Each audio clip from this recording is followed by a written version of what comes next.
आणि आता हल्ल्याच्या पार्श्वभूमीवर महत्त्वाची अपडेट मुंबईमधून। पहलगाममध्ये झालेल्या हल्ल्यानंतर मुंबई पोलीस अलर्ट मोडवर आल्याचं पाहायला मिळत आहे। छत्रपती शिवाजी महाराज टर्मिनल या ठिकाणी रेल्वे पोलीस अलर्ट मोडवर आली आहे। रेल्वे स्थानकाची पोलिसांकडून पाहणी केली जाते।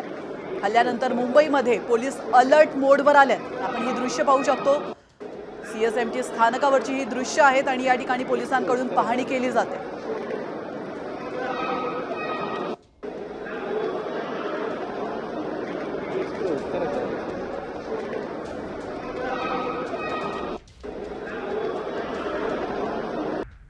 आणि आता हल्ल्याच्या पार्श्वभूमीवर महत्त्वाची अपडेट मुंबईमधून। पहलगाममध्ये झालेल्या हल्ल्यानंतर मुंबई पोलीस अलर्ट मोडवर आल्याचं पाहायला मिळत आहे। छत्रपती शिवाजी महाराज टर्मिनल या ठिकाणी रेल्वे पोलीस अलर्ट मोडवर आली आहे। रेल्वे स्थानकाची पोलिसांकडून पाहणी केली जाते।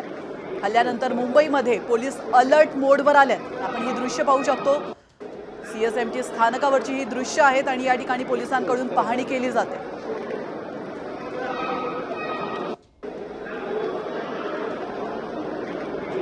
Correct.